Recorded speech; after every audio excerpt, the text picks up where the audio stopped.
Hello hello साथियों। अपना जो सूचना सही का पेपर था तो उसमें अगला प्रश्न हम पढ़ रहे थे। टी यहाँ से मैंने लिया है, देखो क्वेश्चन है, एक बार पढ़ लेता हूँ। TOKENISM, इसमें क्या करना है कि इनमें इन अक्षरों का प्रयोग करके ऐसा कौन सा शब्द है जिसको हम नहीं बना सकते हैं। तो देखिए अपने क्या करना, पहले ऑप्शन लेना, देखो STON, ठीक है, देखिए STONE है यहाँ पे, देखिए S आ रहा है बिल्कुल यहाँ पे, उसके बाद में T भी आ रहा है, O भी आ रहा है, N भी आ रहा है, E भी आ रहा है। इसका मतलब ये शब्द हम बना सकते हैं। दूसरा ऑप्शन है, देखिए N आ रहा है, O आ रहा है, I आ रहा है, S आ रहा है, E आ रहा है, ठीक है। तीसरा ऑप्शन लेते हैं EMITS, तो ये E, उसके बाद MI और T और S, ये भी आ रहा है। चौथा ऑप्शन लेते हैं नेम्स, NAMES, N आ रहा है, देखिए A नहीं आ रहा है, तो किसका प्रयोग करके नहीं बनाया जा सकता, तो ये नेम से ये नहीं बना सकते। इसमें ऑप्शन नंबर 4 से हो जाएगा। अगला प्रश्न है, देखो प्रश्न क्या है, मैं पढ़ लेता हूँ, साफ नहीं दिख रहा तो देखो। 46 छात्रों की एक कतार में एक ही रैंक बी से 5 आगे है, ठीक है। एक कतार है लंबी 46 छात्रों की, उसमें एक ही रैंक बी से 5 आगे है। यदि यदि बी की रैंक अंतिम छात्र से 12वीं है तो प्रारंभ से एक ही रैंक क्या होगी। देखो मैं डायग्राम बना लेता हूँ कि एक कतार है लंबी, ठीक है, इसमें दे रखा है कि 2 छात्र है ए और बी, और टोटल छात्रों की संख्या है वो दे रखी है आपको 46 दे रखी है। इसमें ये बताया गया है कि बी की रैंक अंतिम छात्र से 12वीं है, तो ये अंतिम छात्र ये है, और इस साइड से जो बी की रैंक है वो कौन सी है, 12वीं है, कौन सी है, 12वीं है।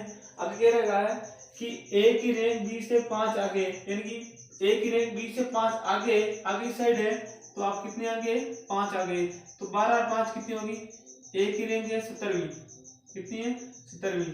अगर मैं आपसे कहूं कि जो ए की रैंक है पीछे से कौन सी, तो आप कहोगे कि भाई 17वीं, ठीक है। टोटल स्टूडेंट कितने, 46 है। अगर मैं कहूं कि यहाँ पर कितने लड़के बैठे हैं, तो आप कहोगे यहाँ पर 16 लड़के बैठे हैं, क्योंकि 17वीं रैंक तो खुद की एक ही, 16 लड़के बैठे हैं। अब आपको निकालना क्या प्रश्न में कि प्रारंभ से एक ही रैंक क्या होगी। तो देखिए एक ही रैंक निकालनी, तो क्या करोगे आप, 46 माइनस के 16 बराबर 30, तो एक ही रैंक क्या हो जाएगी, 30वीं रैंक हो जाएगी। अगर समझ में नहीं आ रहा तो कमेंट करिए, आपका सॉल्यूशन, प्रश्न का सॉल्यूशन कर दिया जाएगा। कितनी हो जाएगी, 30वीं रैंक हो जाएगी। अगला प्रश्न है, अगला प्रश्न क्या कह रहा है, अगला क्वेश्चन कह रहा है कि आपको 2 पासे दे रखे हैं, क्या कर रखे हैं, 2 पासे दे रखे हैं, और दोनों पासों में क्या करना है कि 5 के जो विपरीत अंक है वो ज्ञात करना, 5 के विपरीत अंक है वो ज्ञात करना। तो देखिए देखो 1 4 3 3 2 6, इस प्रकार। तो क्या करोगे आप, आपको क्या करना है, दोनों पासों को देखना है एक बार, ठीक है। इसमें कॉमन संख्या कौन सी आ रही है, तो कॉमन संख्या देखो, 1 आ रही है, नहीं आ रही, 4 नहीं आ रही, 3, तो 3 इसमें भी आ रहा, 3 इसमें भी आ रहा, तो क्या करना है, दोनों साइड से क्या करना है, 3 लेना है। तो यहाँ से आपने 3 ले लिया, यहाँ से आपने 3 ले लिया। इसके बाद में क्या करना है, घड़ी की दिशा में चलना है। घड़ी की दिशा में मतलब क्लॉकवाइज आपको घूमना, रोटेट करना है। तो घड़ी की दिशा में 3 के बाद में क्या आता है, 1 आ रहा, तो आपने यहाँ पे 1 ले लिया। इस 3 के बाद में क्या आ रहा, 6 आ रहा, तो यहाँ पे 6 ले लिया। फिर आगे चलना है, 1 के बाद में क्या आ रहा है, 4 आ रहा है, 4 ले लिया। 6 के बाद में क्या आ रहा है, 2 आ रहा, तो आपने 2 ले लिया। इसका मतलब क्या है कि सेम संख्या है, इसका मतलब है जो ऑप्शन में नहीं आ रहा है, जो मतलब इन पासों में नहीं आ रहा वो संख्या होगी। अगर मैं कहूँ कि 3 के विपरीत क्या होगा, तो आप कहोगे 5 होगा, क्या होगा, 5 होगा। अगर आपसे पूछा जाए कि 1 के विपरीत क्या होगा, 6 होगा। 4 के विपरीत क्या होगा, 2 होगा। 2 के विपरीत क्या होगा, 4। इसके विपरीत ये, इसके विपरीत ये, इसके विपरीत ये, इसके विपरीत ये, ठीक है। तो क्या प्रश्न पूछा गया कि 5 के विपरीत क्या होगा, तो 5 के विपरीत होगा 3, आपका उत्तर हो जाएगा 3।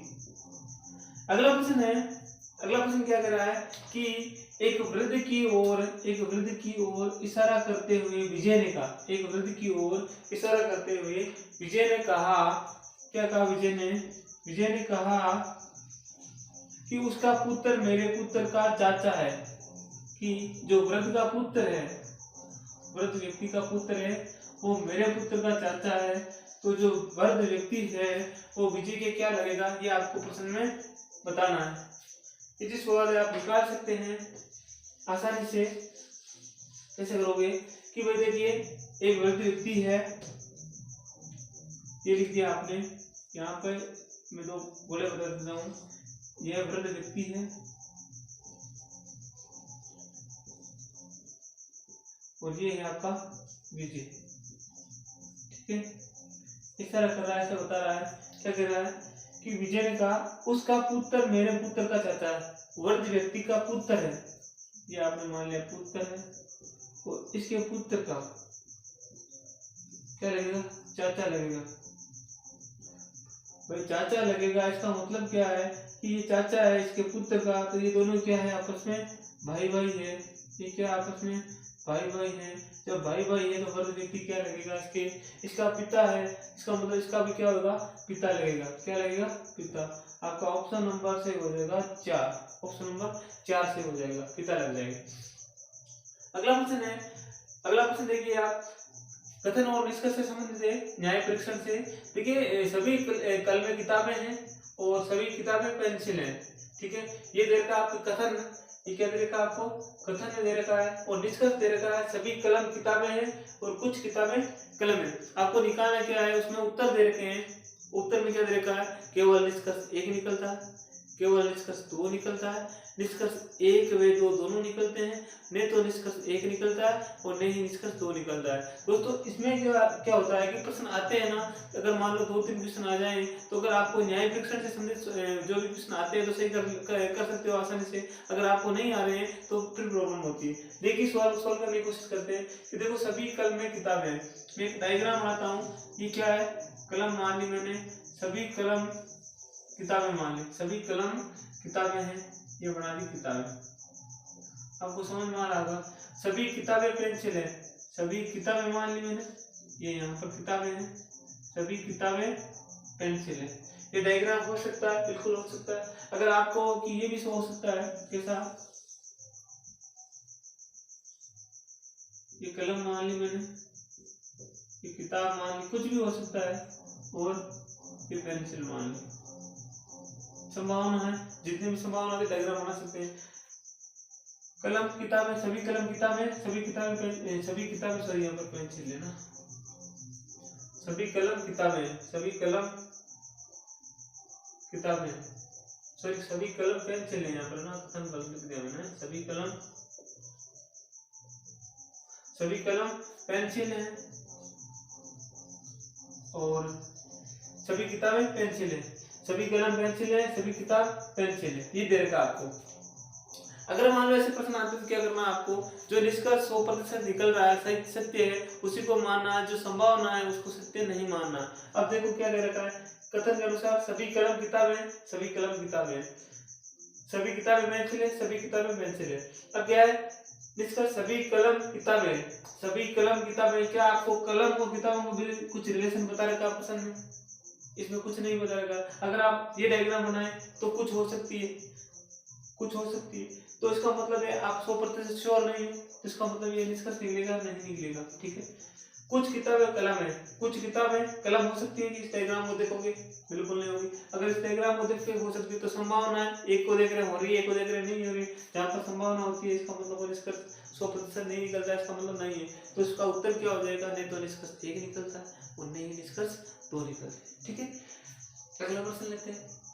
आपको डायग्राम दे रखा है कि आपको क्या करना है, वेन आरेख बनाना है। वेन आरेख क्या बनाना है, सब्जियां, आलू, पत्ता गोभी, तो आसानी से बना सकते हैं। एक डायग्राम बनाना है कि यहाँ पर आपको रख दिया आलू, यहाँ पर रख दिया पत्ता गोभी और यहाँ पर रख दी सब्जियां, ठीक है ना।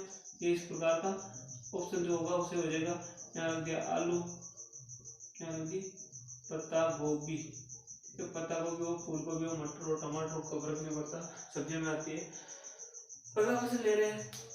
अगला क्वेश्चन क्या कह रहा है आपको, अगला क्वेश्चन कह रहा है कि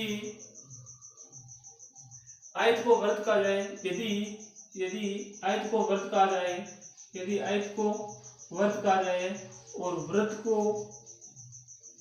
बिंदु कहा जाए तथा बिंदु को त्रिभुज कहा जाए, तथा बिंदु को त्रिभुज कहा जाए, बिंदु को त्रिभुज कहा जाए, त्रिभुज को वृत्त कहा जाए, तो चक्कर का आकार, चक्कर को क्या कहा जाएगा? तो आपको पता है चक्कर का मतलब क्या होता है, आपको गोलाकार आकृति इसको कह सकते हैं चक्कर, तो क्या कहा जाएगा? तो आपको पता है कि वर्गाकार आकृति, वृत्त, आयत को वृत्त कहते हैं, वृत्त को बिंदु, तो चक्कर को क्या कहा जाएगा? बिंदु कहा जाएगा। ये प्रश्न आते हैं, बिल्कुल आसान होते हैं, आप कर सकते हो आराम से। अगला क्वेश्चन क्या कह रहा है कि चार मित्र एक वर्ग में बैठे हैं। भाई आपने क्या करना है, एक वर्ग बनाना है, या आपने वर्ग बना दिया, ठीक है, बैठे हुए हैं।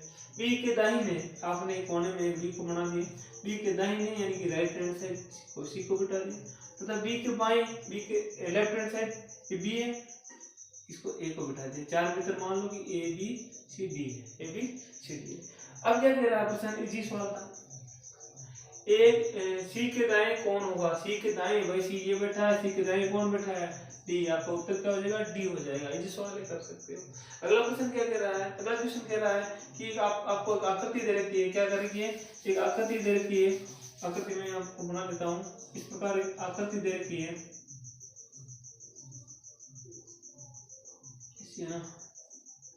ये हमने एक आकृति बना ली और इस प्रकार से तीर का निशान बना लिया, ये भी तीर का निशान बना लिया, और यहाँ पर क्या रख दिया हमने? एक कांच रख दिया, एक दर्पण रख दिया। अब आपको क्या करना है कि दर्पण प्रतिबिंब निकालना है।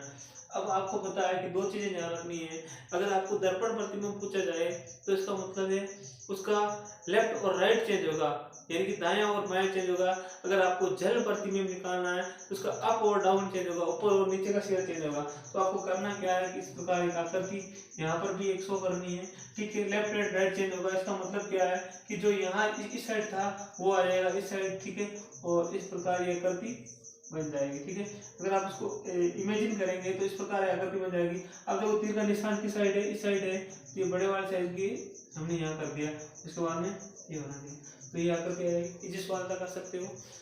अगला क्वेश्चन कह रहा है, एक आपको प्रश्न दे रखा है, एक वृत्त बना रखा है, वृत्त को बताया गया है पुलिस अधिकारी, एक आयत दे रखा है, उसको बताया गया है शक्तिशाली आदमी, और एक लंबे आदमी को त्रिभुज के द्वारा डिनोट किया गया है। अब आपको पूछा गया है कि इसमें कौन सी आकृति है, इसमें कौन सी आकृति है जो पुलिस अधिकारी है तथा शक्तिशाली भी है किंतु लंबे नहीं है।